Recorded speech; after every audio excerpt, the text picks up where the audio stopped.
አመሰግናለሁ እንግዲህ ዛሬ ባለኝ ግንዛቤ መሰረት አይኦቲ ምንድነው የሚለውን ነገር በተወሰነ መልኩ ለመግለጽ እሞክራለሁ። የተለያዩ ዴፊኒሽኖችን አሉ ግን በሚመች መልኩ የተወሰነውን የተሻለው የሚሻለውን ማለት ነው።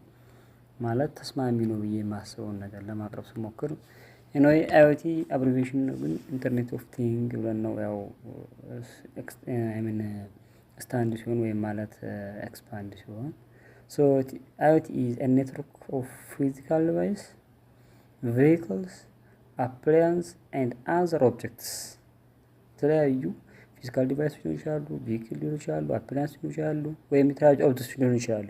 እነዚህ ኦብጀክቶች በአንድ ኢምባዲድ ከሆኑ በኋላ ዊዝ ከማን ጋር ኢምባዲድ ይሆናሉ ዊዝ ሴንሰርስ ሶፍትዌርስ ኤንድ ኮኔክቲቪቲ ከእነዚህ አካላቶች ከሶፍትዌር ከሴንሰር ወይም ከኮኔክቲቪቲ ጋራ ኢምባዲድ ከሆኑ በኋላ መረጃን ዜን ቱ ኮሌክት ኤንድ ኤክስቼንጅ ዳታ ማለት ነው። መረጃን እንግዲህ ኮሌክት በማድረግ ከዛ ኤክስቼንጅ በማድረግ እነዚህ ፊዚካል ዲቫይሶች ማለት ነው ከሴንሰር ሊሆኑ ይችላል ከኮኔክቲቪቲ ሊሆኑ ይችላል ኢምባዲድ በመሆን መረጃዎችን ምን ያደርጋሉ ያው ኤክስቼንጅ ለማድረግ የምንጠቀምበት የኢመርጂንግ ቴክኖሎጂ አይነት ነው አይኦቲ ብለን የምንጠራው።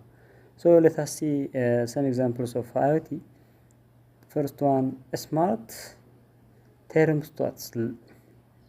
ቴርሞስታት ብለን የምንጠራው አለ። ይሄኛው ምንድነው የሚለው ኢትስ ኮሌክት ቱ አ ቴምፕሬቸር ዳታ ፍሮም ዩር ሆም ሌትስ ሴይ ፎር ኤግዛምፕል ቤቱ በራሱ ማለት ነው ሲሞቅ ሴንስ ያደርግና ያን የሞቀው ሙቋን እዛ በራሱ እንዲያቀዘቅዝ ያደርጋል ማለት ነው። አንለስ ምን ይሆናል ከቀዘቀዘ ደግሞ ምን ይሆናል እንዲሞቅ ያደርጋል ነው። ስለዚህ this is an example of IoT ይሄ ኤግዛምፕል ነው። ሶ ይሄ እንግዲህ ያው በውጭ ዓለም የሚካሄድ ነው እንደኛም ባይሆንም በውጭ ላይ ያው በጣም ቀዝቃዛ ሲሆን ይሄ ይነሳና በራሱ ሴንስ አድርጎ ኢንቫይሮመንት ሴንስ ካደረገ በኋላ እንዲሞቅ ያደርጋል ማለት ነው።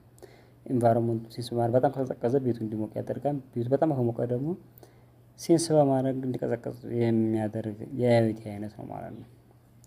ሌላኛው ኤግዛምፕል ፊትነስ ትራከር ብለን የምንጠራው ኤግዛምፕል አለ። ይሄ ኤግዛምፕል የአይኦቲ ኤግዛምፕል ቢሆን ምንድነው የሚያደርገው መሰላችሁ? ላይክ ፊትቢትስ ሞኒተር ዩር ሃርት ሬት